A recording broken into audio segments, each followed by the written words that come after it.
welcome to Positive Fandom, everybody. I am your host, Mmmm, and of course, we have Russ Whitfield with us today. How are you today, Russ? Oh, I'm good, thanks, Arum. It's an interesting day here in England. We've got the finals of the cricket series, England versus South Africa, which is a decider. England seem to be on top at the moment. And then at 5 o'clock our time, so in an hour and a half, the program starts for the women's European football final, England Germany. So the men got to the final last year. We lost against Italy. So we're hoping the girls can go one better this year and beat the Germans and win us a major tournament, which hasn't happened since 1966 for England. So it would be great if we could bring home the gold. It sounds so exciting, Russ. I can imagine the pandemonium that must be going on right now with people kind of attached to their sets if they're not at the actual game right Mhm. now. So it sounds exciting to have that many events going on. And who are you rooting for, Russ? What are you hoping the outcome will be? Well, I hope it's not a tense game, and I hope England absolutely obliterate the Germans. But that's unlikely because Germany are a very good side, but so are England. So it should be a really, really close game. The cricket's been a bit topsy turvy. This is kind of like a build up to the Cricket World Cup in Australia in October, I think that is. But yeah, so that was a good game. But obviously, I had to stop watching that and come in and do positive fandom, and here I am. Oh, I'm sorry to drag you away from that, I but know, drag me away from my telly. I'm very sorry about that. But guys out in the chat and anybody watching this on the replay, thank you for stopping by today. I just want to say good morning to everybody. Gunga Galunga is here. Hello. Hello. Gunga Galunga says, if we are going to do brunch, can I have mine over easy? Okay. And he wants an English breakfast. Well, hello to you, Gunga Galunga. Welcome to Positive Fandom. It's so wonderful to have you here today. And of course, we have Tom Jr. Jackson, The my man, the legend. collaborator. Yeah, moderator. We are all goof people. Tom Jr. Jackson is here with us, everybody. And of course, this is my message to everybody. Hello, everybody. I hope everybody out there is doing well today. Mario Lopez is here. Hello, Hey, Mario. Mario Lopez. How are you today? It's always great to see you here. Thank you so much for being here. And Joker Voice is here. Hello, mate. Joker Voice says, good morning, chat. Hail Russ and hail at Positive Fandom.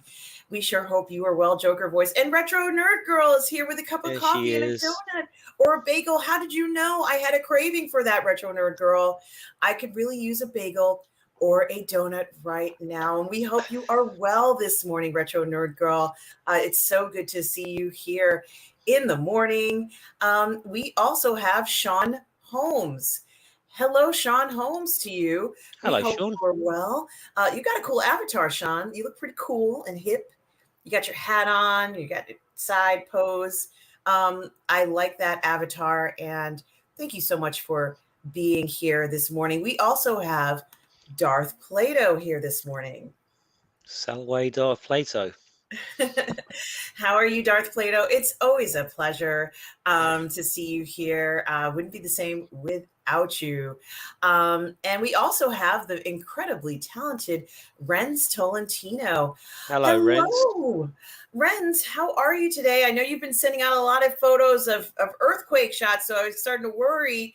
Hope things are okay where you are, Renz. And of course, we are always, as usual, enjoying your incredible artwork. Guys, check out Renz Tolentino's artwork. He is such a talented artist. You certainly will enjoy it. His hyper-realistic artwork is just amazing. We also have Mikey Lito from Mikey Lito Live. Good morning, Russ, Tom, Hey, and Mikey. everybody else. Hope you are well, Mikey Lito. We certainly enjoy having you here in the morning. And we also have BC, aka the New Dark Shadow, says hello to everyone with also another very interesting looking avatar. I can't quite figure it out, but I am so grateful that you are here. And you point out that it is actually 92 days till Halloween. Absolutely, guys, if you're getting your Halloween costumes ready, this is a good time to kind of look and see what you have on the shelves, on the peg, on the rack, wherever you keep your costumes and cosplay stuff ready, certainly make sure you have that stuff ready to go because it's only a few months before Halloween.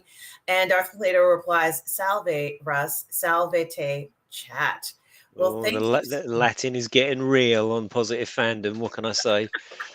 It certainly is, guys. It certainly is. This is going to become a classical style of brunch for everyone here in the morning. We also have Keely Chow is here with Hey, us. Keely. How are you, Keely Chow? Roll Tide, Keely Yay. Chow. Great to see you. And Russ, we also have Stubble McShane. Wow. Hello, Stubble. Stubble. How are you, Stubble? It's always good to have you here in the morning. I was thinking Stubble, of Stubble the other day, actually. I rewatched The Northman the other night. My daughter and my friend MJ, who's staying with me at the moment, they both went off to a Viking festival. So it seemed like the thing to do. To watch The Northman again. I have to say I really enjoyed it second time round as well. There's a lot going on in that film. Was really good.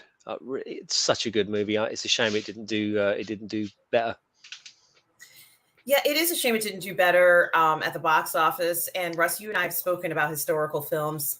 We do have a video coming out about historical films with Lance from the Outcast Creative this I week. know I was so drunk by the end of that video though. I was literally channeling the critical drink. I was absolutely hammered by the end of it. I don't remember. Was it good? It was a Hope it great was good. video, and it's going to be premiering this week. So yes, it was fantastic. So have no fear.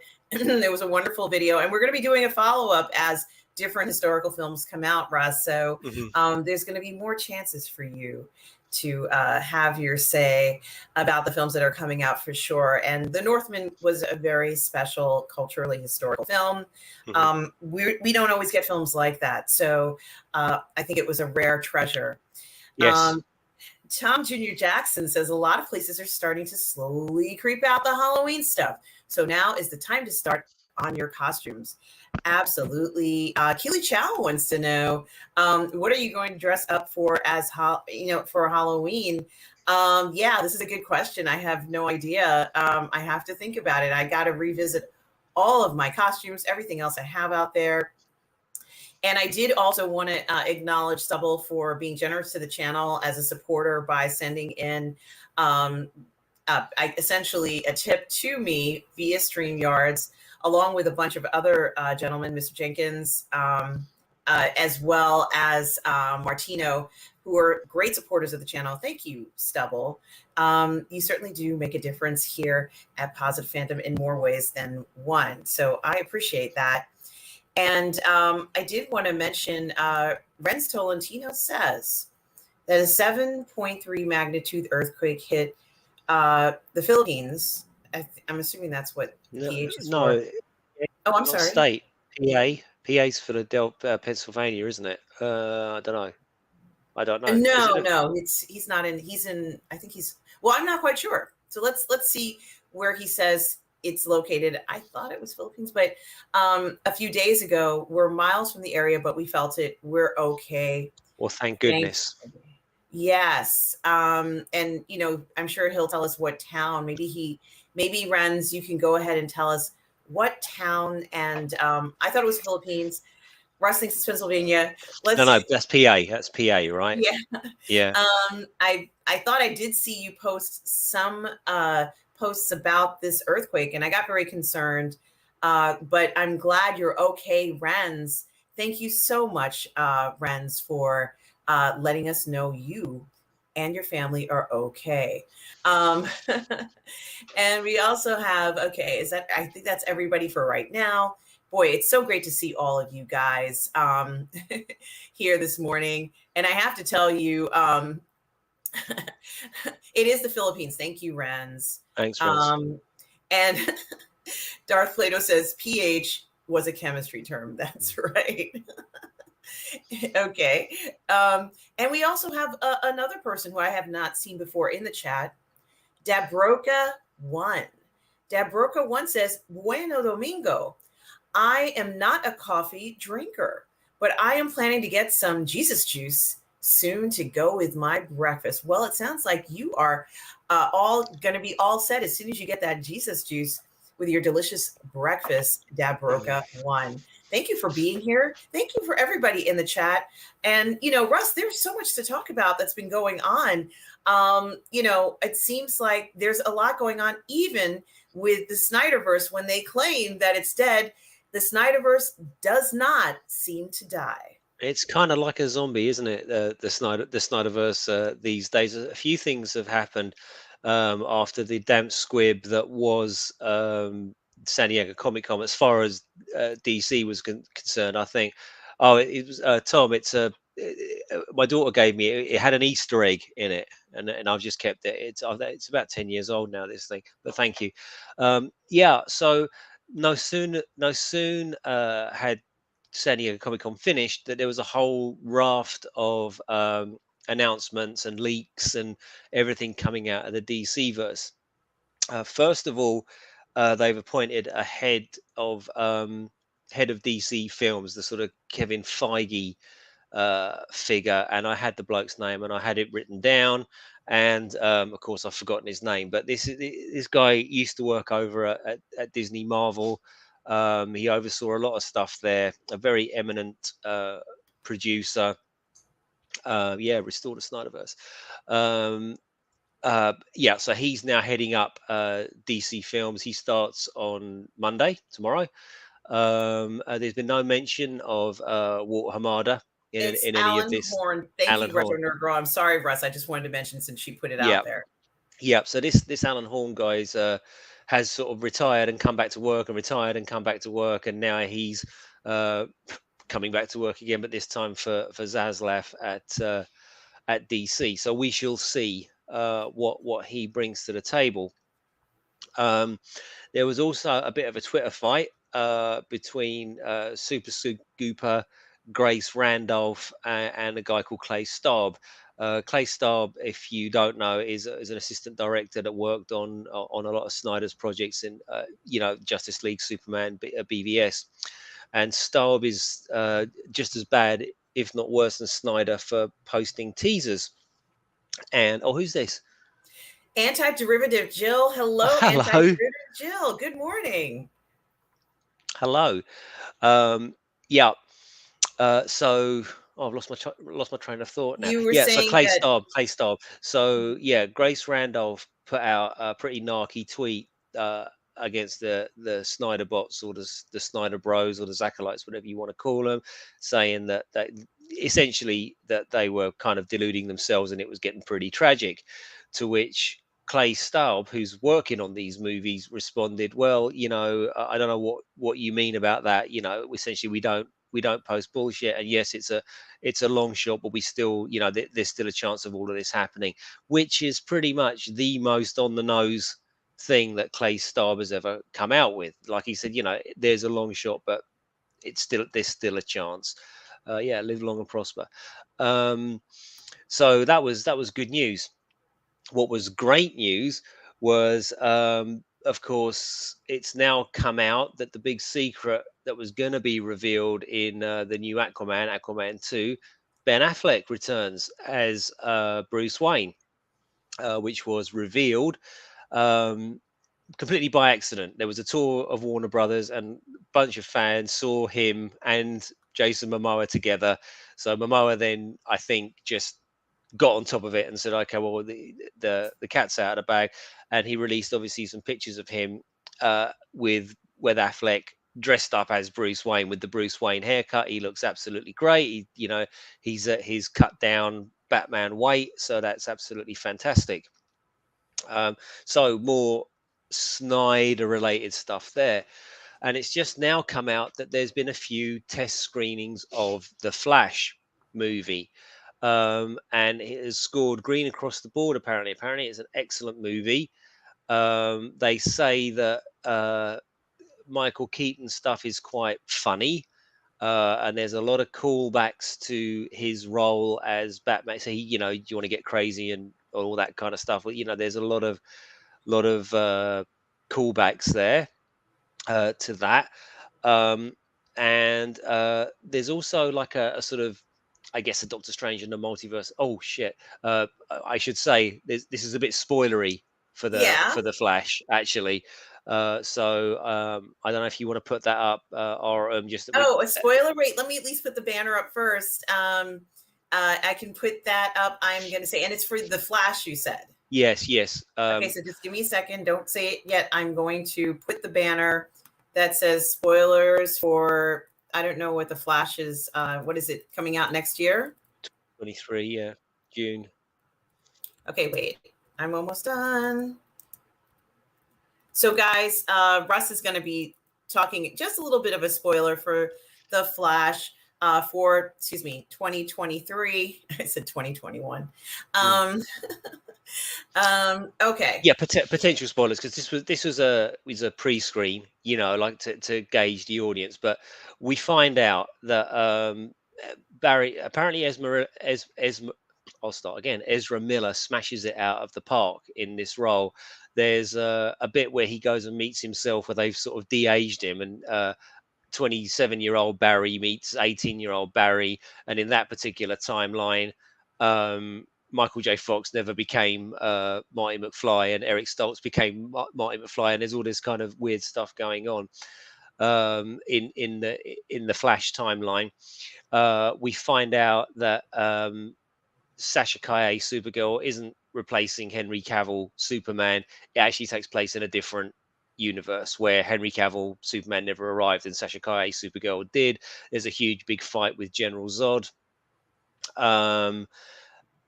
What else? What else happens there? Yeah, so she fights Zod in that particular sequence.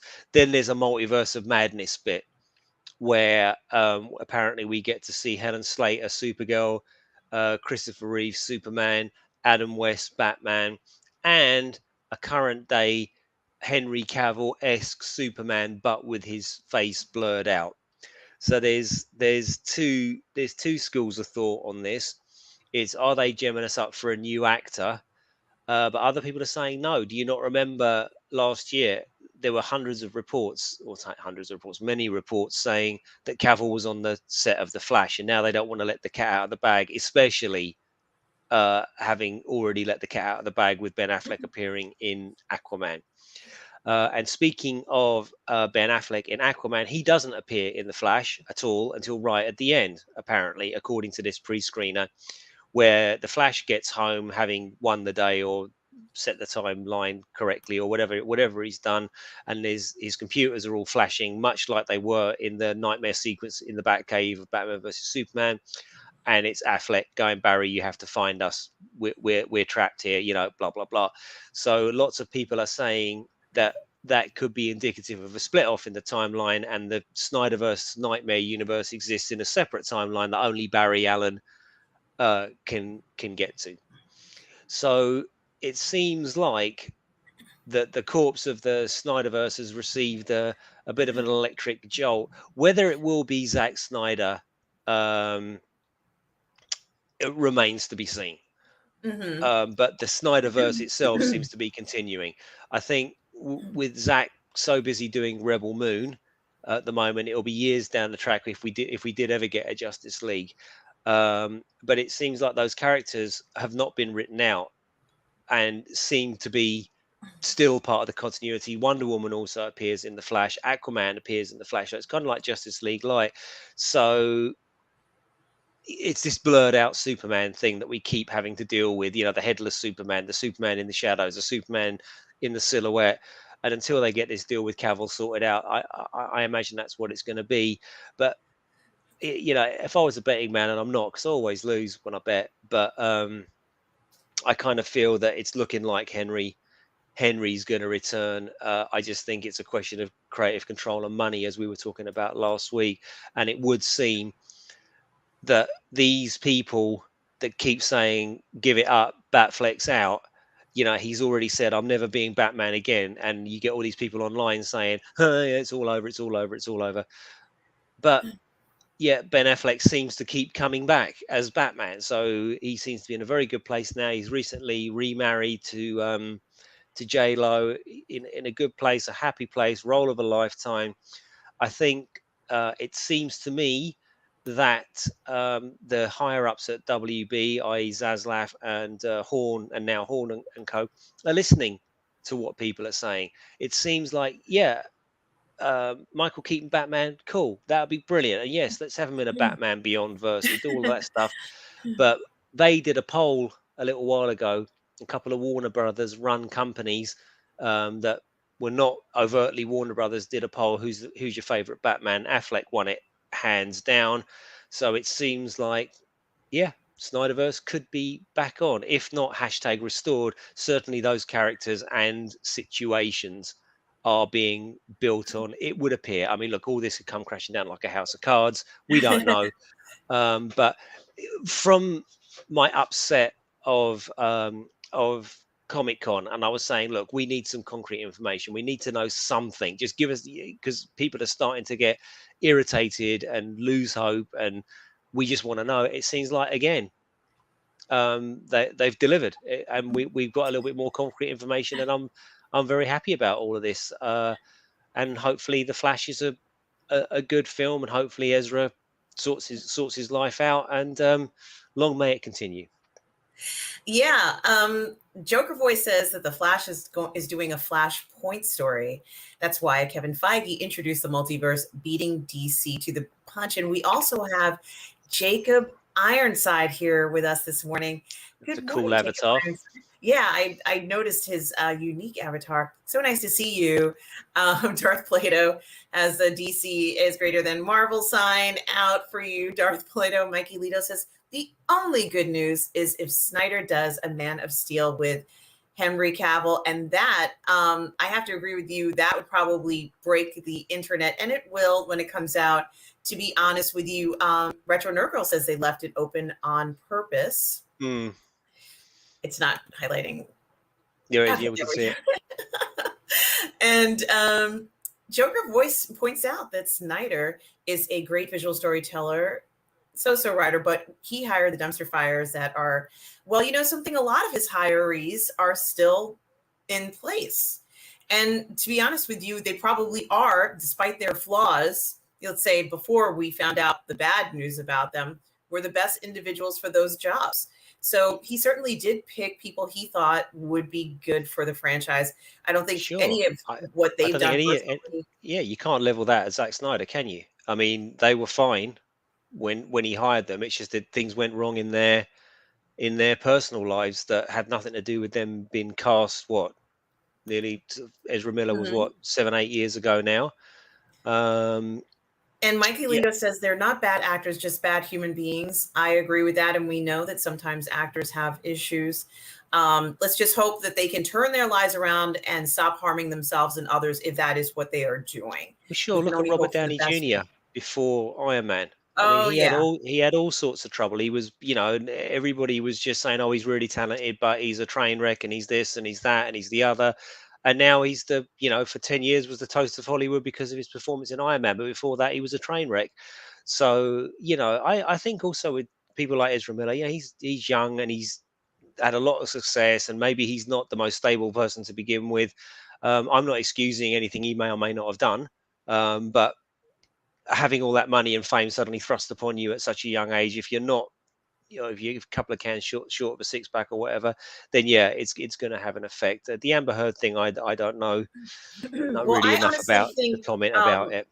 Russ and Chat, I honestly think that the quality of what we got from the Snyderverse trumps a lot of other franchises. I mean, look at what's happening with Star Wars, where we're getting overload and saturation, and the quality isn't there for a lot of us. And we're noticing those, deficiencies in what we expect in a series. And I think that I would rather, get a film every few years. If it's the quality of the Justice League, if it's the quality of something like that, I'd rather get that every few years and be happy with it. It's certainly something that I feel is incredibly important when it comes to making an impact, for fans and for people to really enjoy the characters. And I was talking yesterday about, the idea of Cyborg and Rush. I love the Cyborg character. He's one of my favorite characters.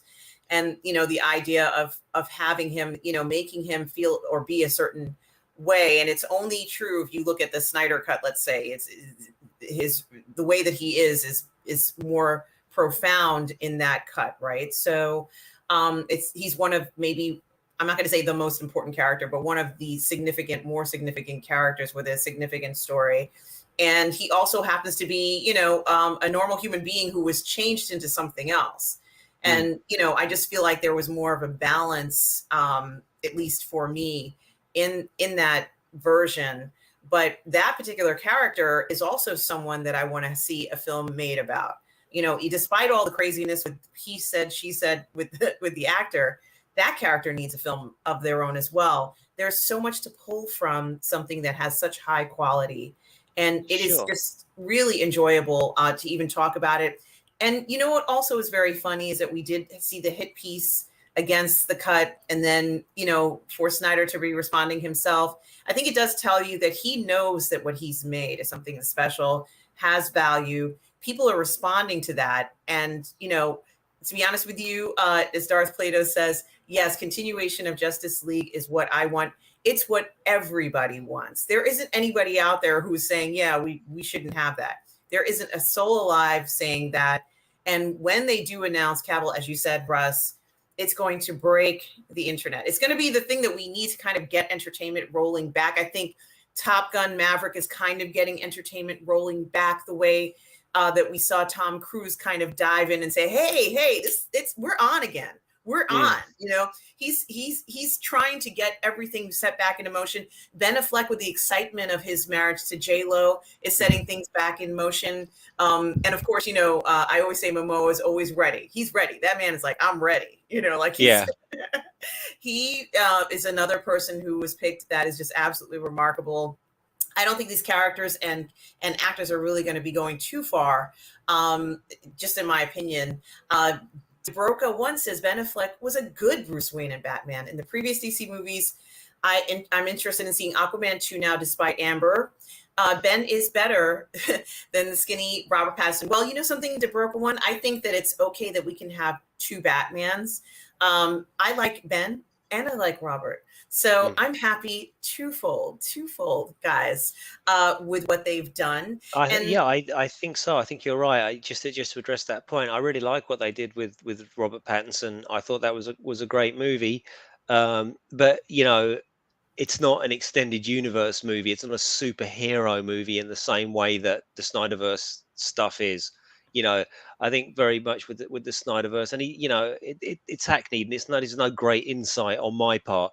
You know, it, his characters are not relatable in the way that he portrays them, because he portrays them as gods among us, and it's gods and their struggle to relate to us, which is why people didn't gem with his Superman. Some people didn't gem with it. I loved it. I thought, well, this is a really realistic take. This guy just is a god, and how do you deal with that? In the same way as Wonder Woman, and and Batman is super rich and all of that stuff. Pattinson Batman, not so much. That's a noir film. You can sort of see that's the themes that it's going to deal with are not going to be the grandiose operatic universe spanning world ending themes that Snyder and the DCEU are dealing mhm, with. This is going to be more down and dirty.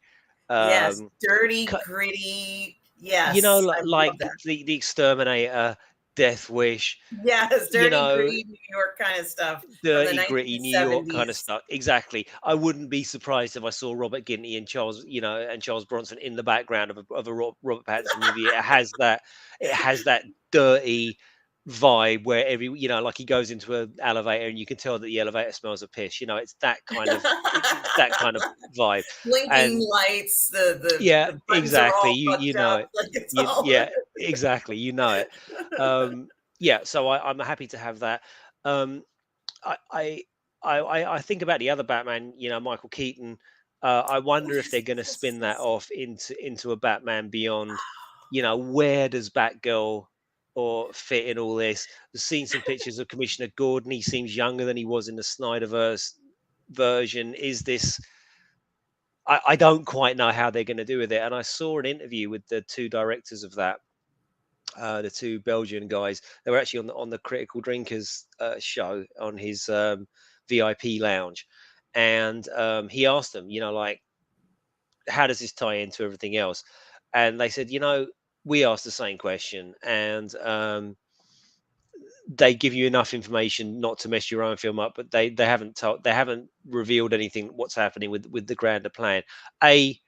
Maybe because that's a smart thing to do so people don't leak it. But B, I think maybe at the time they were making Batgirl, they weren't actually sure what the grander plan was going to be, and it now seems perhaps that they're starting to formulate a plan going forward. I can see, is it Joker Voice is not a fan of Alan Horn?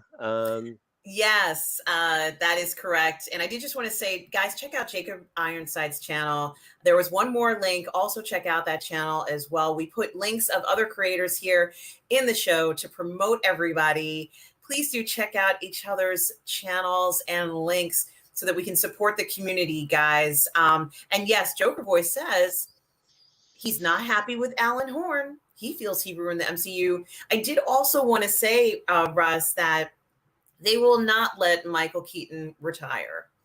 He is 70.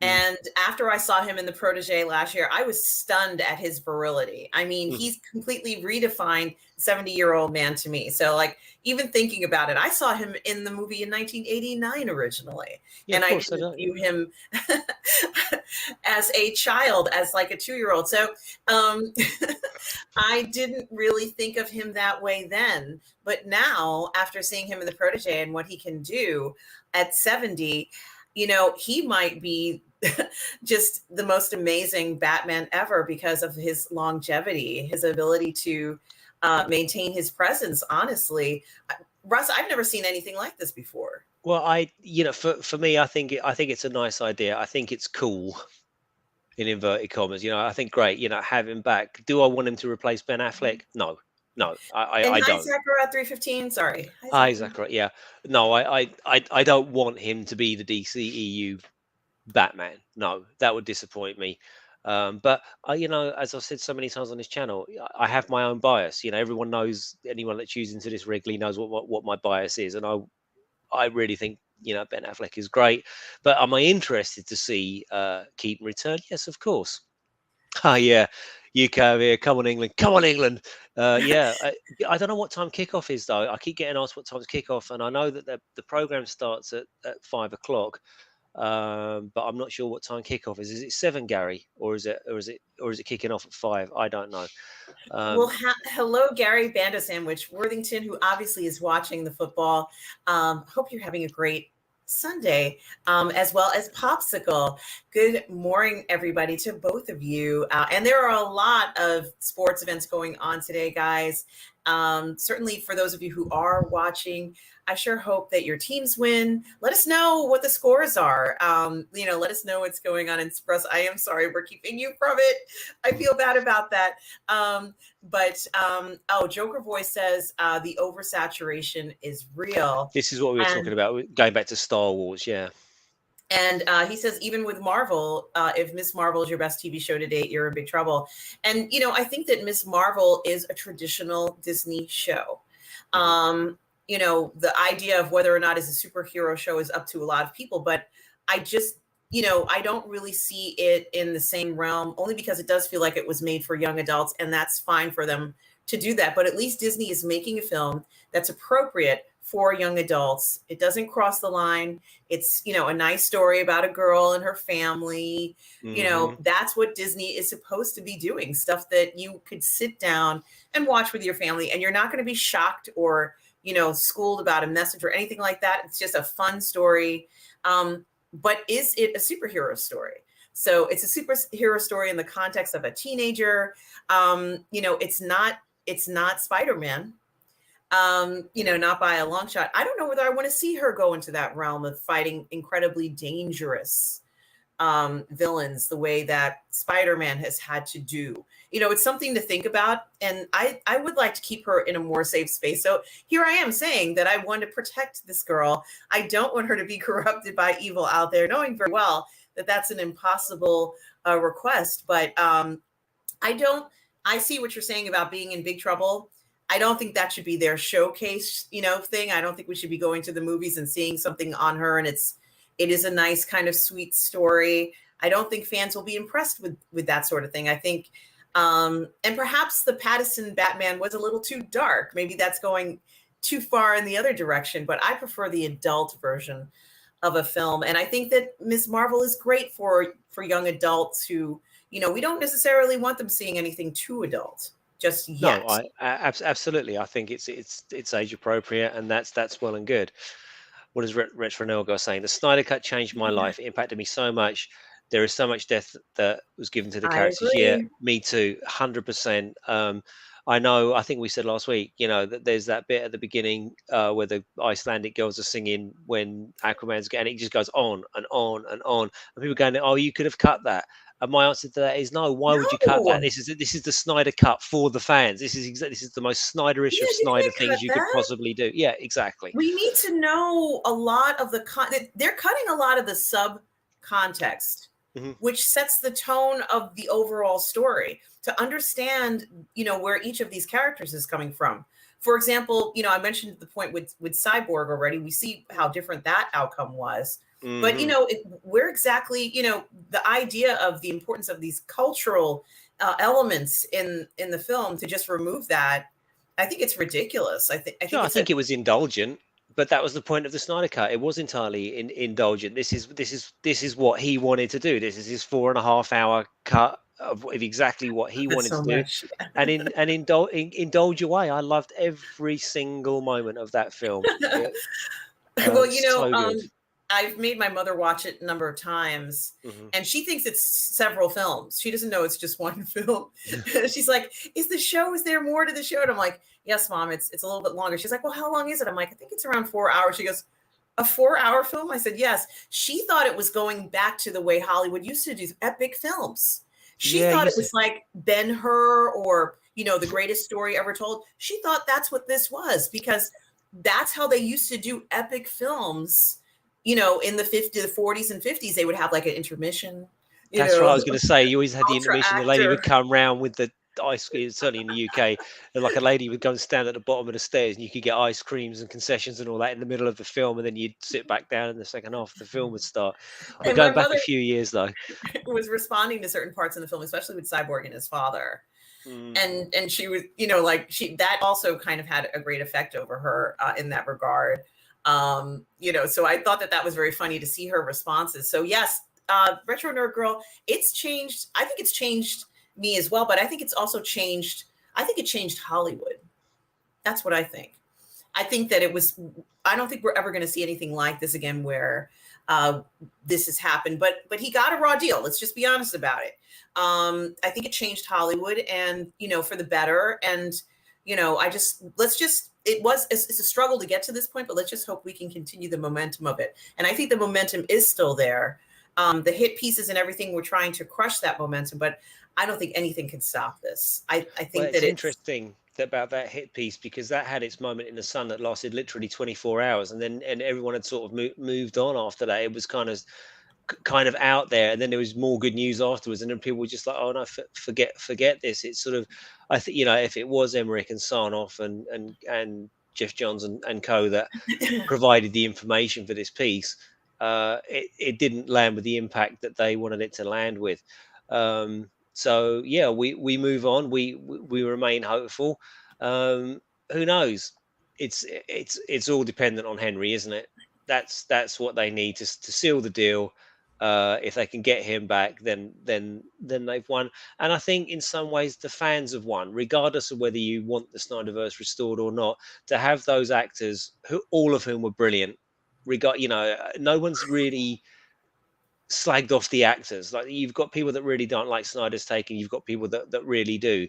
But most people have said of Cavill, of Godot, of Affleck, of Momoa, um, Mhm. they're really great in their roles. Regardless of what of the film. So we shall see. Yes, and Stubble McShave and Guga Galunga are talking about the Grand Tour, about racing. I'm assuming that's what you're talking about, guys. I'm sure. I kind of wish Martino was here, because I know he does deals with cars, although I'm not quite sure whether it's racing. But it is interesting to see what you guys are into, different activities that are going on out there. Joker Voice says that there were some folks opposed to the Snyder Voice and they are employed at the moment, Sarnoff and Emmerich. I think that, you know, it was a shame how things did go down with that. And regardless, it's one of the most impactful superhero films ever made. So absolutely nothing can take that away from anybody, you know, regardless of whether you love it or hate it, or, you know, in that regard, from what I can see. Also, Joker Voice goes on to talk about how, you know, Amber is going to be recast. And Uptown 2525, hi, I am Uptown. Hey, Uptown 2525. Welcome to the show. How do you guys feel about the woman who wrote She-Hulk published a man-hating book? She can publish whatever she wants. I don't care whether people publish stuff, you know, that's good or bad, in my opinion. What about you, Russ? I think it's a trend that you're seeing with with these hires. We've spoken about this in the past. Is it any wonder? It doesn't come as a surprise that a Marvel chosen screenwriter would have that sort of thing on, you know, in her back, in her backstory. I'm not surprised. Let's just hope that the show is good. It's interesting what you were saying earlier on, about Star Wars and the lack of quality and the oversaturation.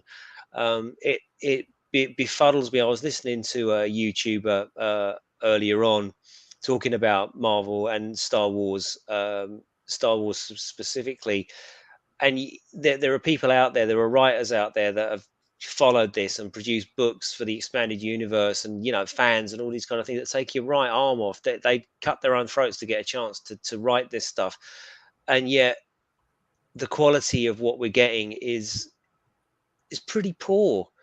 You know, and I'm not even talking about disrespecting law at this point, which we kind of know that they have, and they're playing very fast and loose with that. But just the plot holes and the general delivery, and the shows are just a bit shit. Let's face it. And I don't know how or why that is happening Mhm. over at Marvel, you know, or over at Marvel, over at Disney. I don't know. It's almost like they don't care. It's It's a like we, breakdown of yeah, quality. yeah. It's like we were talking about Obi-Wan before, and it was an unqualified success for Disney. Millions of people watched it, and it's almost like it doesn't matter if it was any good or not, only that people watched it, and Mhm. that's not a great yardstick to be going on. And they're comparing their yardstick, excuse the expression, Mm, ladies and gentlemen, to Amazon, which has the farthest and greatest reach of any, you know, service, let's say, in the Western world. I don't know about, mhm, maybe there are some other services over in other parts of the world, but if we're talking about here, where they want to make this impression in the Western world, they want to be like Amazon. They're not ever going to be like Amazon. mm, You know, Amazon is fine selling something for $1 or $1 million, and they want to make those sales, and it includes video and mm, stuff like that. So that's why I think for them, they just say, as long as the bankroll, we stay in the black, that's what they want, and they will stay in the black. For a lot of people, that's the only way you can get anything nowadays. All the shops have closed down. You can't go to your local store anymore to pick up stuff. So you're pretty much dependent on them. John Ware Jr. says Robert Patterson was a more intimate Batman, and I like that intimate Patterson Batman. You know, I know people have said he's a goth Batman. There's quite a lot to be said about that. Sean Holmes says, after seeing the live action Batman recently, I wish Robert Pattinson's version was a TV series versus a movie. And I agree with you, Sean. I can't get enough of Patterson. I would have loved to have seen him every week in a show. we are getting But the shows of spin-offs, aren't we? There's a Penguin one apparently, and I think a Gotham PD one or something like that. I'm not sure if we need more Batman-less Batman shows myself. But, you know, who knows? But they were announced. Whether they're going ahead or not, I don't know. Yeah, bring on the. I think he goes. What did Sean say? Bring on the Batman Beyond thing. I think yes, maybe I'm so sorry. Here it yeah, is. that's the direction. My guess, and this is only a guess, that if you've got older Batman in an alternative universe, keeping Batman, now you've got Batgirl, and you've got a different looking Commissioner Gordon that now it doesn't appear to be the same Commissioner Gordon as the one we had in the Snyderverse because he looks younger.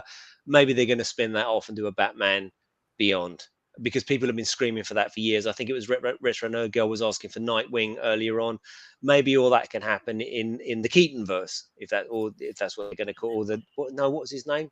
The Burton verse. The Burton verse. That Yes. was it. Yeah. Maybe all And that'll happen there. Yeah. we are going to talk about this. Gunga Galunga says, Batman, how many people played Batman? His favorite is Bale. And of course, guys, you know my favorite is Pattinson, but he only just became my favorite this year. Prior to that, I would have to say it probably was Bale. So I certainly want to give credit to all the gentlemen who played Batman through the years. And also, Joker Boy says, from what I heard, Keaton is passing the mantle to Batgirl. I've also heard that as well. And Retro Nerd Girl, Russ, as you mentioned, says it would be awesome to eventually get a Nightwing from all this. Wouldn't it be great to get something extraordinary like that from all this?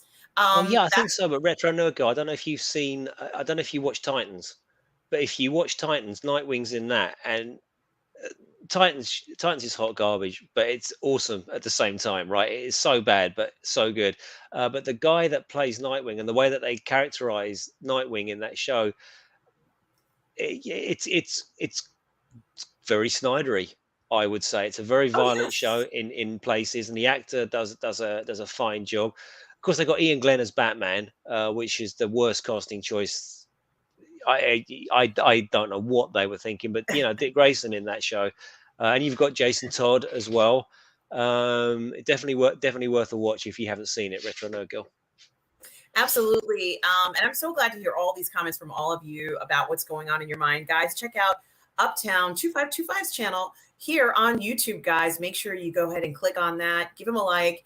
Give this channel a like if you haven't already subscribed here. And also, Mike Alito points out that, Horn fired Gunn over something that was not terribly significant. And of course, we can't forget, I know some of you have Kathleen Kennedy on your mind. For those of you who do, I say, just clear your mind, clear your thoughts.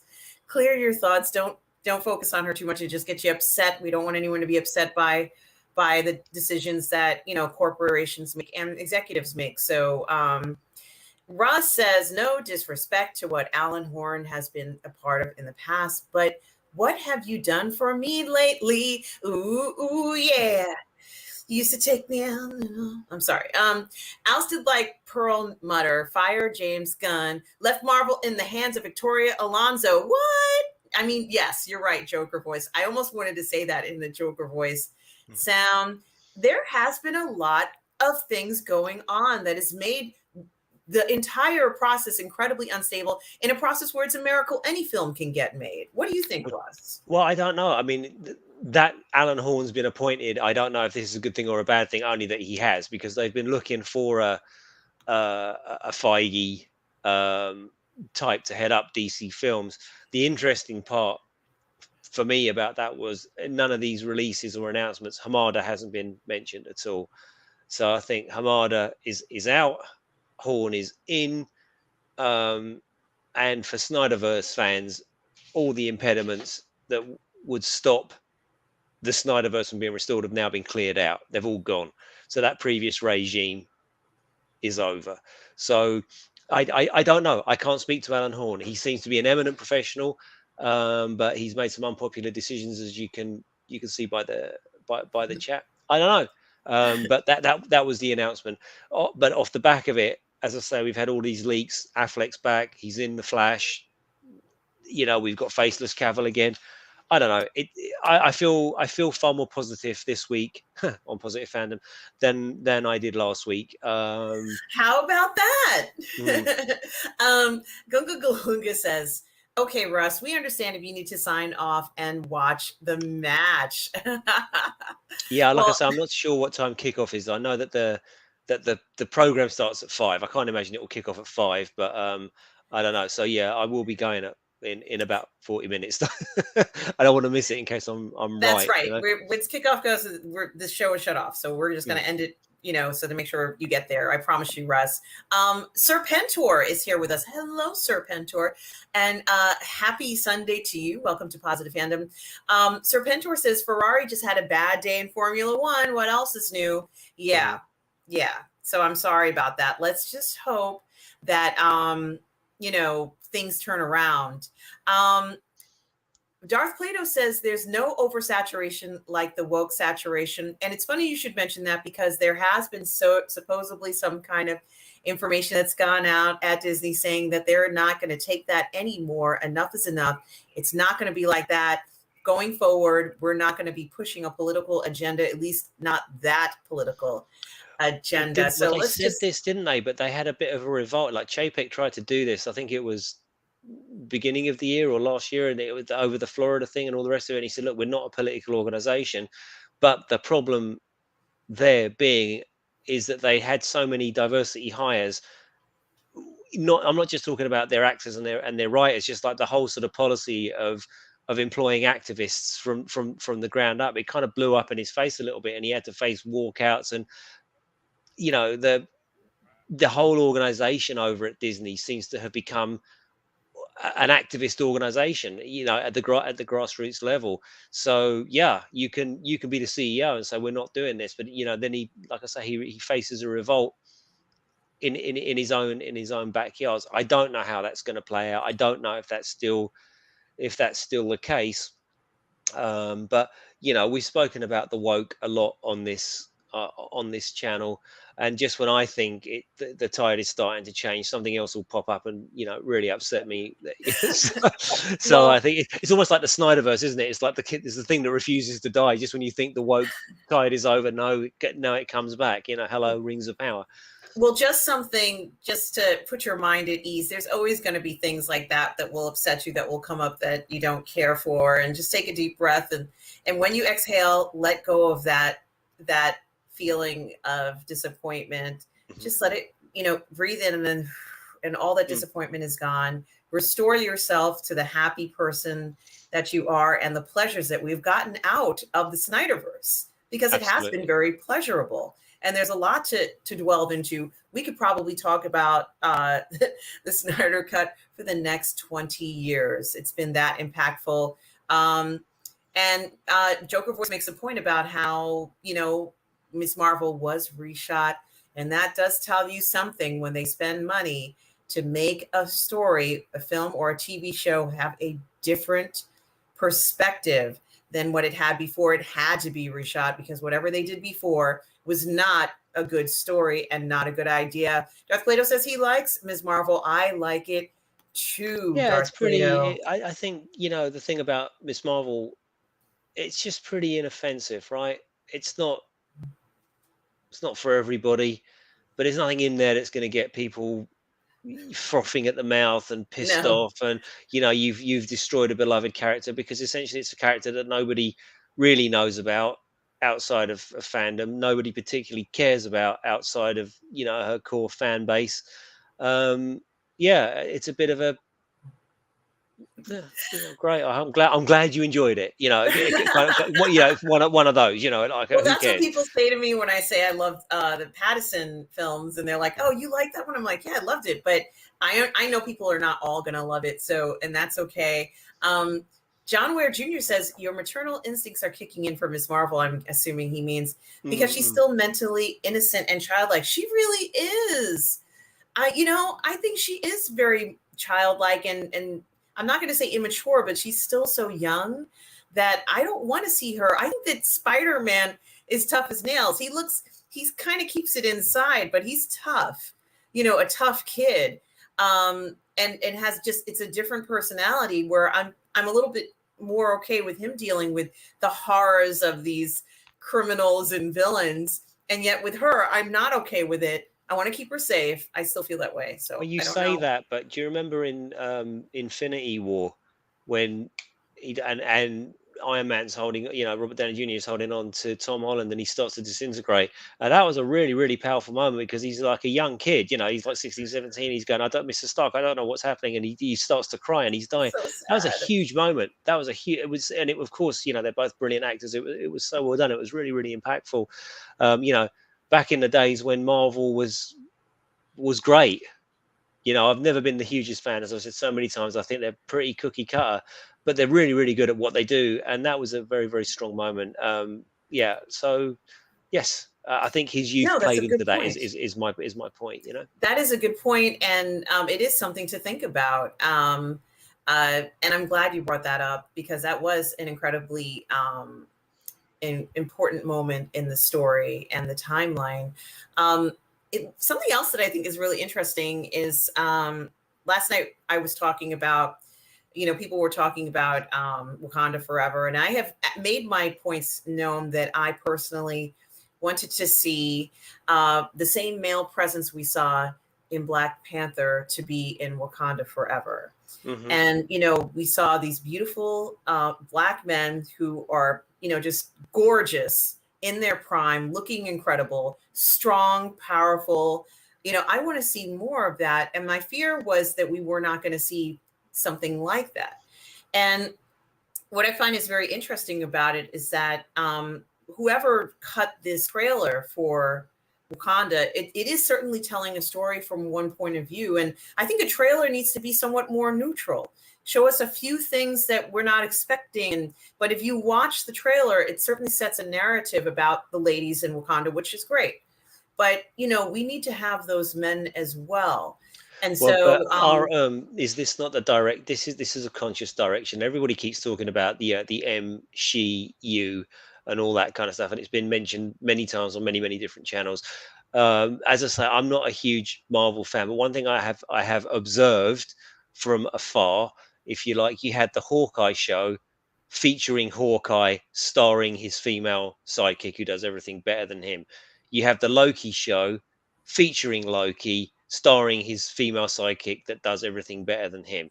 You have Thor: Love and Thunder featuring Thor, but starring not that one, Ragnarok starring Valkyrie and featuring Thor. Now you've got Thor featuring Thor, starring Natalie Portman as Thor.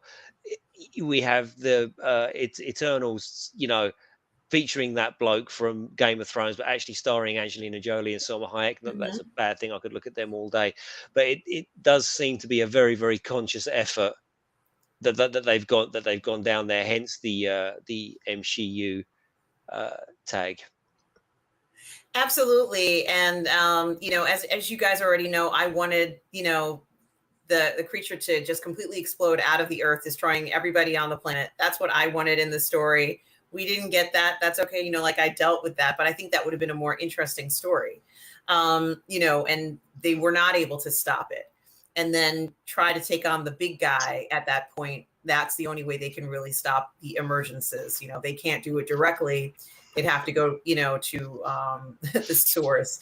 But Tom Jr. Jackson talks about Ms. Marvel was one of his favorite MCU shows, and he's excited for the Marvels. The Marvels is will awesome. be, yeah, I think the Marvels will be amazing.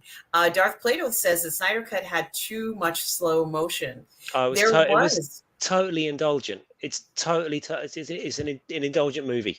Yes, now, it did have too much slow motion, but good. The thing that I wonder about is that they almost forced to have slow motion because they have a character that moves faster than anyone else can. So, but it's a Snyder trope, isn't it? It goes slow and then fast. That's it's a real Snyder sort of trope. That is. Oh, and look at Tom Jr. Jackson going back to old Hollywood with his Spartacus and the 10 Commandments. I love a good 3 to 4 hour film. I love it too, Tom.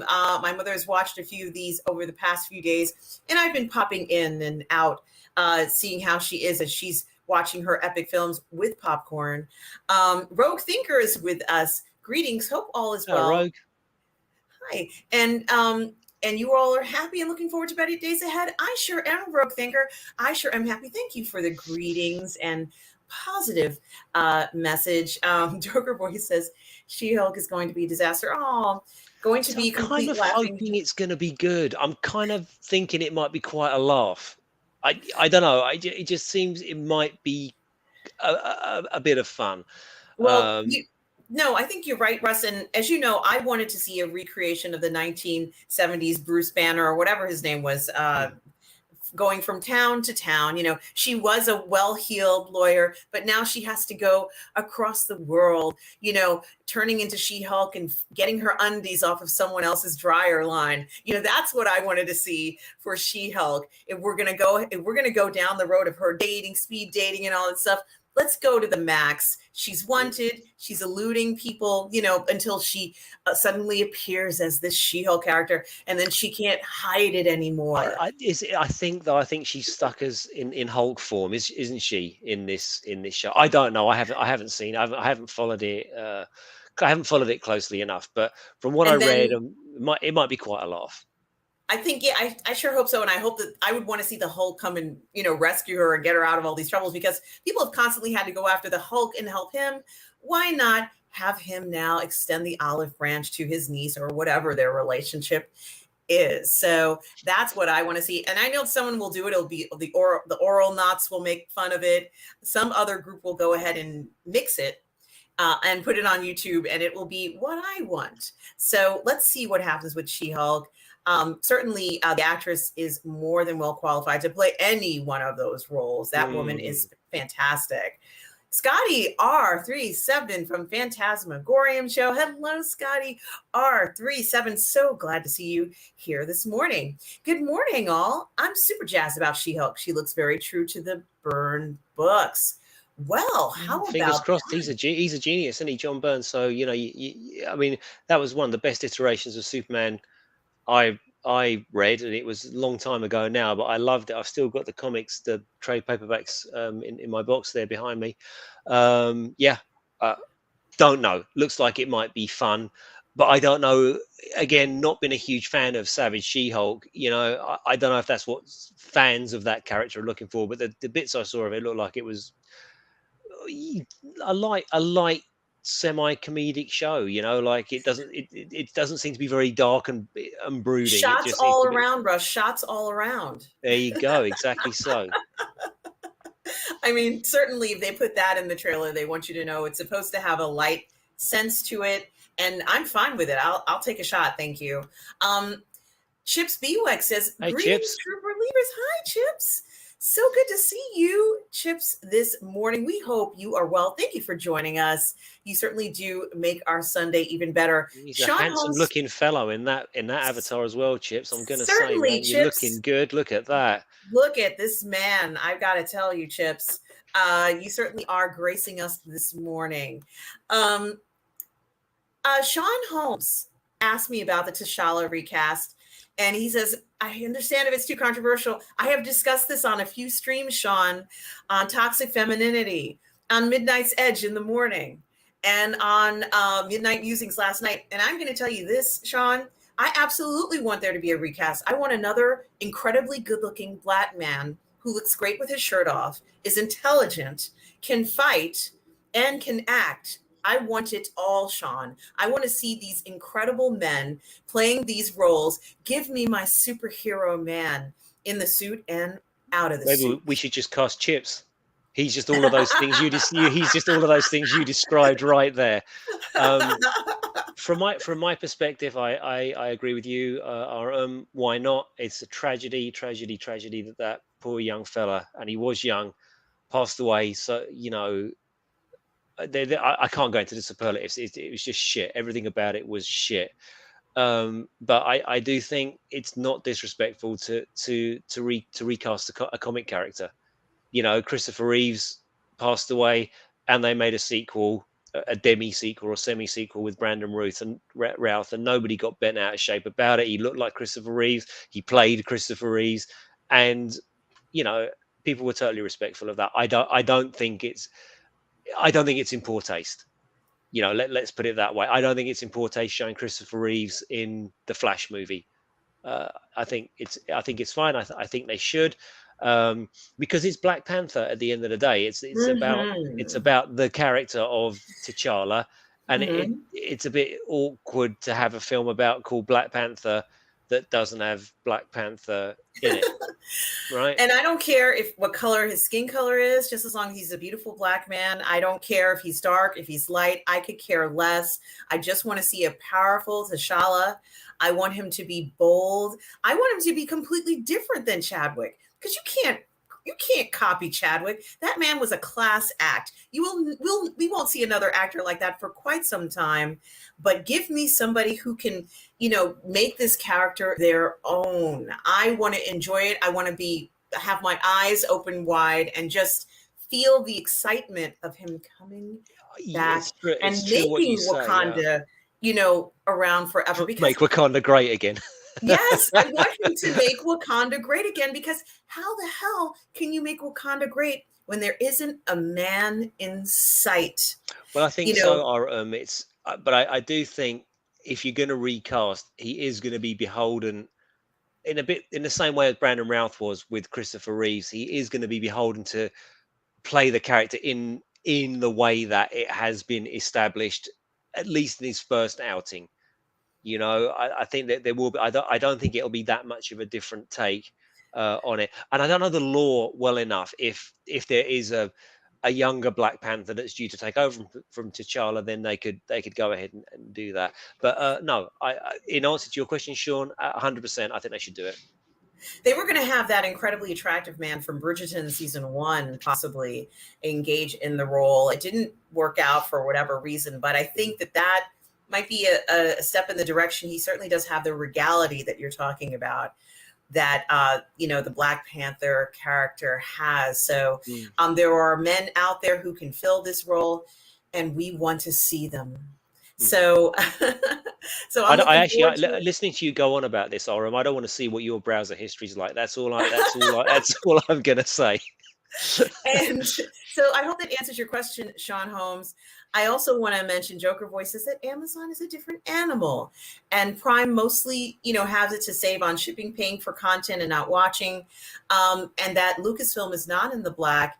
It's something to think about. As long as the store is open and they can sell merch, they will have money to make whatever they want when it comes to Amazon. But it's just the reach that Amazon has. You go on there for products, you can go on there for movies, you can go on there for a lot of things. It's And even interesting, every yeah, every time they isn't it? send you something in the mail, Russ, they can put whatever film they want on the side of the box. There's no other company that has this reach. I think for And many people, like what Joker Voice is saying here, Amazon Prime almost seems to be just one of those life expenses that you have, like car tax. Yeah, it seems that I don't know anybody that doesn't have it. Put it that way. It's just what it's 80. I think it's 80 quid a year. I think it must be $100 a year in the States or whatever it is. And you just pay it and you forget about it because you got to have it. And the TV shows and all the rest of it come as part of that. And there's been some good shit on Amazon Prime, as we were talking about, last week. Everyone's bent out of shape about Lord of the Rings. I understand why, but then you had the terminal list. You've got Reacher, and I'm sure there's a ton of other great stuff on there that we haven't yet explored. But yeah, it's ubiquitous, isn't it? I think that Amazon has perfected the art of the sale in every capacity. And, they sell things that I don't know. They probably have 1 billion products, maybe 2 billion products. Maybe Alibaba might be the only other company, let's say, that would have the same number of products that Amazon may have.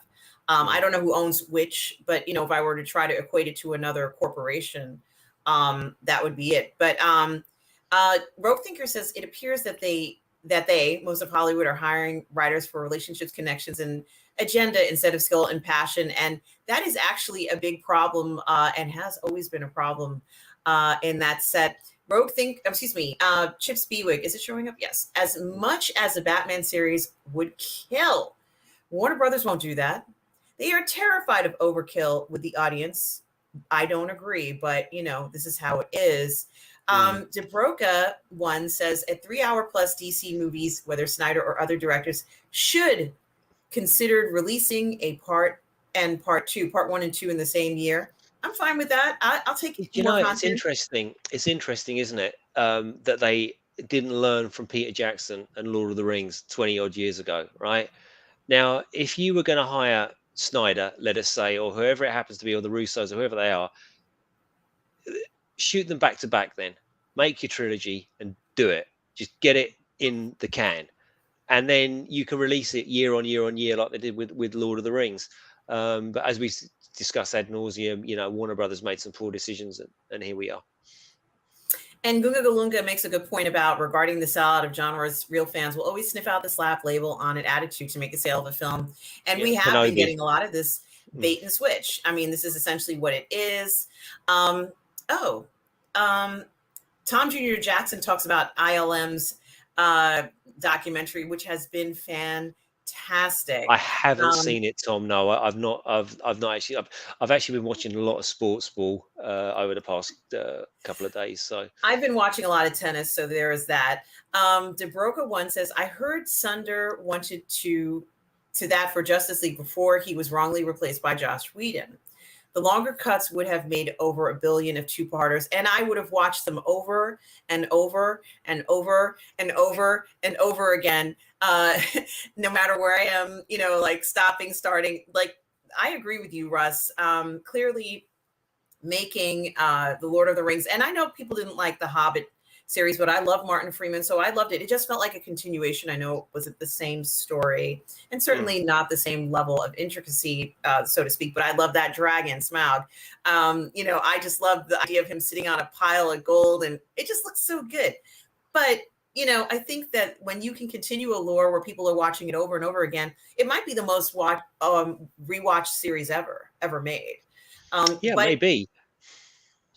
yeah, so it was a very special time, and I think that if ideally, if given the chance to make a film, but you could make three at once, after all, it's all the same characters, and you're in the same setting. Why not go for it?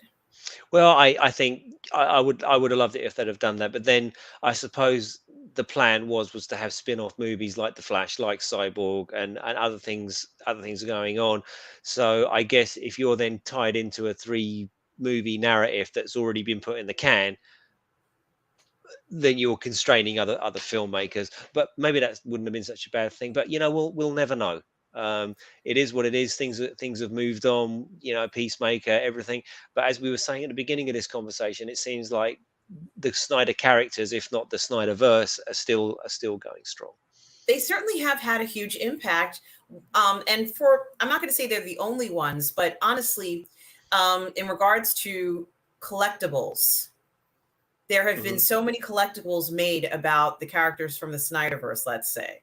Mm, Probably mm. more, I'm not going to say more than another series, but let's just say for the iteration of Wonder Woman, the iteration of Superman, the iteration of Batman. There have been so many of these characters, even larger figures. Like there are these 1-to-1 scale busts that are being Yeah, made you of these showed me those. characters. Yeah, I mean, figures aren't my things, but I mean, they looked amazing. But I just don't have the sort of house where you could put. I think those things would be worth more than my house. Well, Uh, I just think it's interesting that people want to capture these moments in a way that we haven't seen in a long time with every character. So, I think it does say something about the lasting impact that they've had. Jacob Ironside says something that was a little disappointing for me in the Batman was Bruce Wayne's character. I wish he was fleshed out more. Now, am I correct in saying, Jacob, that you mean the Pattison this is version? Is it? Pattinson, yeah, the Batman, yeah. Yes. So certainly, you're right, Jacob. I did want to know more. He was very silent and stoic figure that I wanted to learn more about him. So hopefully we will learn more. I think they will go ahead and make another film. And maybe then we can explore that. And people have speculated about who's going to return for the film. I somehow think we are going to see the Penguin, right? Right, Russ? I think so, but I did hear, and I caught the tail end of something saying that Zoe Kravitz might not be back for the second one, and they don't have to have her back because they did go their separate ways at the end of the film, literally and figuratively. So I don't know. I also heard it might just appear on HBO Max because it didn't hit over $1 billion, and I think I'm not so sure about this $1 billion mark anymore. I think the halcyon days of every movie having to split $1 billion, the reality of that might be coming home to roost now. Maybe all films aren't do that, and as long as they're turning a decent profit, that's enough for a sequel. Um, Batman 2 on HBO Max, maybe. I don't know. That's what I heard, but it was in passing and not a confirmed source because I don't have any confirmed sources. But one of the articles I was listening to said that. Well, I do want to thank Mr. Simpkins Jr. for his generous super chat of $6.90. Thank you so much for supporting Positive Fandom, guys. Thank you so much. Mr. Simpkins has repeatedly supported the channel. You've been very generous. We so appreciate it. It does make a huge difference for me to be able to continue the channel. I'm glad you like the content, and I so appreciate the generosity. It is very thoughtful, and thank you so much. I also want to send my thanks out to previous supporters of the channel, Supple McShave, Martino Solmoni as well. Thank you, gentlemen, for your generosity here. I did just want to give a shout out to you. Chip Speedwick says, Alan Horn might lure Feige if Chapek continues to muck things up for him at Disney. Oh, it's a 5 p.m. kickoff. Oh, that's 15 minutes. Thanks, Gary. Well, the show is going to be ending in about 15 minutes or so, or around then. It's not too far from our normal end time. Now, Mikey Lito kind of makes a point about the idea of a rotating door at DC keeps spinning. So we won't know what's really happening there for a few years. What I can say is that there has never been such a demand for these characters now than ever, I think, in the history of the franchise. People are biting at the bit for these characters now, and the actors who are portraying them. I've never seen anything like it. This is, I think that we are going to get satisfaction. I think we're going to get it, but it is difficult waiting. And we have no choice but to do that. Guys, I am also on Twitch. I simultaneously broadcast to Twitch at the same time, and you can check me out at Odysee as well. Also, check out Gary Bando Sandwich Worthington's channel on YouTube. He has a channel. Please do check that out. And also, you can reach Russ here. Want to contact Russ? Contact and follow Russ Whitfield at his website, guys. You will not be disappointed. Russ has some fantastic books on his website. Please do check those out if you are a fan of some incredible work. Russ has produced some incredible novels. Definitely go to his website to see them. Now, Retro Nerd Girl says, FYI, Alan Horn is more of a advisor at Warner Brothers, right? This is Warner Brothers. Mm-hmm. But Mike DeLuca and Pam Adby are the heads of the film division, and that's good to know. And I'm so glad that you mentioned that, Retro Nerd Girl. There's a lot of people around, but not everybody has the same impact. Darth Plato says people are prejudiced. Miss Marvel, be open-minded. I hope that, I'm not saying you're wrong. I haven't really seen a lot of people do that with her. I've seen people say that, it looks like a kid's story. So I sure hope you're not. If you watch it, it's a nice, cute story, guys, but it is not an adult version of what we would expect. Just to be honest with you, for those who have not seen it. And Mikey Lito and I are supposed to be reviewing it. We are going to do our review, Mikey Lito, I promise you. And we also have Bloodsport 1. Oh, with the best handle on the internet. Hello. Bloodsport 1 says, good morning. And Russ, well, good morning to you, Bloodsport 1. And Mikey Lito lets us know. Watch content and then form your opinion, guys. Absolutely. And let's see. Mikey Lito, so we're afraid of strong female characters. Folks are aware that women are 50% of the population of the planet, aren't you? This is a good point. And if you look at Black Panther, you're going to see an even balance of men and women, both strong, both powerful. I think this was referring to what we were talking about before with, Hawkeye featured in his own show with a female character and so on and so on. Yeah, I know I've got nothing against strong female characters. In fact, I wrote novels about strong female characters. I think it's less at the point where it's the bait and switch, isn't it? If your strong female character isn't strong enough to stand on her own 2 feet, people get bent out of shape when you're watching Hawkeye and it's not about Hawkeye. You're watching Thor and it's not about Thor, and you're watching Loki and they're the butt of a joke in their own show. So no, I don't think anybody's afraid of strong female characters per se. But I think strong female characters have to be well-written characters before being strong and female. I think that's kind of the point. And I think that where a lot of modern writers tend to go wrong with this is that being a strong female character means to the detriment of every other character. So if you take, the classic example is, Sarah Connor. She was a strong female character in her own right, but she didn't make, the Terminator look like a cuck in Terminator 2. Like he was doing his thing, she was doing her thing. She was a good character first and foremost. And I think the modern trend is, and it was best exemplified in Captain Marvel, with Brie Larson, wasn't it? It's like making everybody else, everyone around the person that's male look stupid and lesser doesn't make the character any good. It's just lazy writing. Make the character good, and then you'll have, look at Starbuck in Battlestar Galactica, the reboot. There's a great strong female character for you right there, who had weaknesses and flaws and got things wrong, but was still a brilliant character, a strong female character in inverted commas. Good point. Scotty R37 says, "Yay, Russ! Team Skulky." Yeah, She-Hulky. Yeah, right. And Rogue Thinker says the Hulk TV was Bruce, played by Bill Bixby. It wasn't. It was Dr. David Banner in the TV That's right. show. I'm sorry. It was, wasn't it? Because I remember that they changed it for but it certainly was Bill Bixby. Yeah.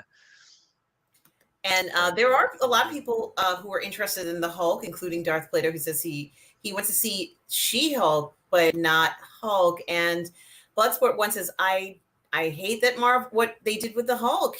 They nipped him and didn't even get his revenge with Thanos. Of course, who was it? Thor that beheaded him, I guess. Scotty R37 says it was the fourth wall break in the newest trailer that gave me hope. Yes. I'm glad that you're excited for that, for sure. And Stubble McShave says that he did actually watch the ILM special, 30 years in the making, and that it was pretty good. Mario Lopez says, I saw a Rings of Power panel yesterday at the con, and I think it was embarrassing and disrespectful to Tolkien's work. Not sure that you're alone in that, Mario. I think a lot of Tolkien fans feel like that. We shall have to wait and see what the show is like, but many people are not hopeful for it. I think Amazon keep trying to course correct, and every time, it's kind of like they're just digging a hole and they're just getting further and further into the hole. But we're going to get 5 seasons of it regardless, whether one person and his mum watches it or whether millions of people watch it. They've committed to the 5. They'll make the 5, and that'll be that. Scotty R37 says She-Hulk, sensational She-Hulk. Time will tell. Here's to hoping. Certainly, we are hoping along with you, Scotty R37. And Rogue Thinker says, now I just need Shazam to find his uncle and go on a road trip across America in an RV. Yeah, I'm thinking maybe he doesn't need an RV, but yeah, maybe you're right. That would be very interesting. That's what I'm talking about, like this on the road idea for She-Hulk. Let's get back to these towns and explore America. She's a city girl, but maybe she needs to explore the country there. So that's what I was kind of thinking, in regards to how they could have done that. Also, Chips Bewick says the Black Panther cast seems to taking it the hardest regarding the recasting. I think Coogler even said he can't do it. Maybe by the end of the movie, a fix will be in the third, and I can understand how they feel, and I certainly I get that. But then this might have been a good time to make a standalone movie featuring some of the characters from Wakanda, who, where they could set up some other area. Well, I guess this is what this is, right? This is Wakanda forever. So we will see. We will see. And Sean Holmes says, I'm trying to click on it. So okay, here we go. Says, I will always respect your opinion, but I disagree with your T'Challa position. Did you know that several Marvel characters in the comics used the title Black Panther? I did not know that. And this is what I was saying before. If there's someone else that can take on the mantle that isn't T'Challa, then great, then do that, and then everybody wins. Absolutely, Sean, and thank you for pointing that out. It's good to know that, and we do value your opinion, even when it's different. That's why we like the show. I like to hear different opinions, Sean. So thank you for letting us know. And Renz Tolentino says Angela Bassett's performance in the trailer is one of the best parts. hyped for Wakanda Forever. That is wonderful. Also, Mikey Lito says, I think people tend to forget that the film was in pre-production when Boseman passed away. Frankly, I'm surprised at the lack of perspective. And Retro Nerd Girl says there is still a chance to recast him after Wakanda Forever because I don't think Shuri will be able to win against Namor.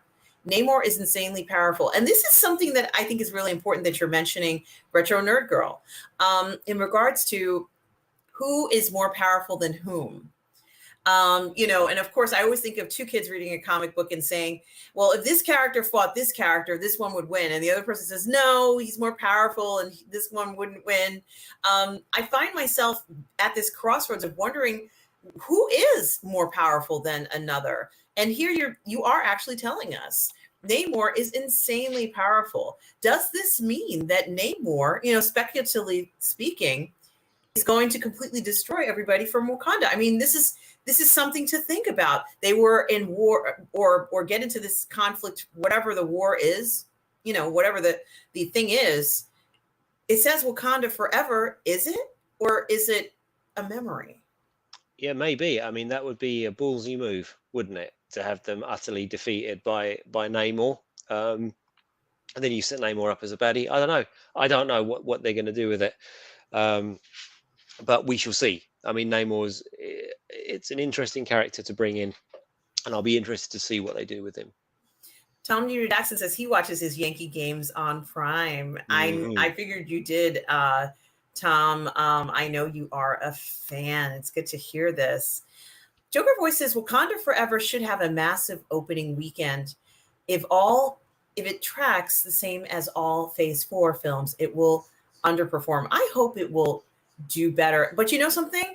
Black Panther is a hard film to follow. It was almost perfect. How do you follow up a film like that? Very, very carefully. Let's just hope what they've done is exactly what the crowd is hoping for. Mm-hmm. Chips Bewick feels that it will make 300 million opening weekend, and it's going to be insane. I hope it does. Honestly, I just really want there to be success in this franchise for that film. Amazon Prime, Joker Voice says, has The Boys and Invincible. They do have some gems, but like you said, they don't care. It's getting funded regardless. It really is. Every time you order something off of Prime, every time you go on Prime, they make money. They have advertisers on Prime that are separate from Prime itself. So they're getting ad revenue on their retail site. It's just unbelievable how much money they're making hand over fist. But Stubble says that he's looking forward to Dune sequel in the next 3 years. What are you thinking about that upcoming film, Russ? With the success that I think the first film was, it didn't have everything in it for me, but what do you think for that film coming up? It was a proper movie. I mean, it was on such an epic scope with such an epic soundtrack, such epic performances. I love Oscar Isaac, and he keeps getting cast in shit, doesn't he? But in that film, he was not cast in shit. He, for me, stole the show. I thought he was brilliant. I thought Momoa was brilliant. Chalamet was brilliant. I'm looking forward to it. I'm not a massive fan of that particular franchise of the world of Dune or anything like that, but the film really, really, really blew me away. It was grown up, as are the books, grown up, proper science fiction. Absolutely loved it. But on that note, I'm going to have to love you and leave you, because it's kickoff in 1 minute and England in a final. I cannot miss it. I won't miss it. I've missed the cricket for this, and I'm not missing the soccer. Well, we're going to end the show here. Russ, where can people find you? As Tom posted earlier on, you can see my website at www.russellwhitfield.com. It's about 1,000 years out of date, or contact me at contact@russellwhitfield.com. But more importantly, where can people find you, RM? Well, guys, you can always find me here on Positive Fandom on my YouTube channel, as well as on my Twitch channel, and also on Odysee. Tomorrow night, I'm going to be on Toxic Femininity on Midnight's Edge at 8 p.m. On Tuesday night, on this channel, on Positive Fandom, I'm going to be hosting a watch party for KGF1. It's an Indian film from 2018, and Lorena Creole is going to be joining me for this watch party, guys. So please do check that out. It's going to be a live watch party. We're going to be watching KGF1, and that's going to be followed up with a watch party on Saturday on her channel for part 2 of KGF. So part 1 of KGF is going to be on my channel on Tuesday night at 7 p.m. And I hope you guys check that out for sure. Friday, you are also going to see me on Midnight's Edge in the morning at 12 o'clock in the afternoon, Eastern Standard Time with Tom and Andre. And of course, you can always find me on Musings on the PGS. So that's what's going on with me, guys. I hope you guys are all well out there. I hope you have a wonderful Sunday. Enjoy the rest of your day, guys. Thank you, everybody, for stopping by. Thanks, guys. You know, for everybody out there, I know that we posted a link for Scotty's Phantasmagorium show. So, guys, please do check that out. And we're ending the school a little bit, the school. We're ending the show a little bit early. Hello to you, new old school. Thank you for stopping by as well. Everybody who's out in the chat, thank you for sharing your thoughts, everybody. We love hearing from you for the support, and as well as Cameron Mojito. Hello, Cameron Monchito. I'm saying it wrong. Monchito. Thank you for stopping by. And for everybody out there, wherever you are, always remember, no matter what's going on in your life, to please be kind. Guys, take care, everybody. I hope you are well. Bye. Come on, England.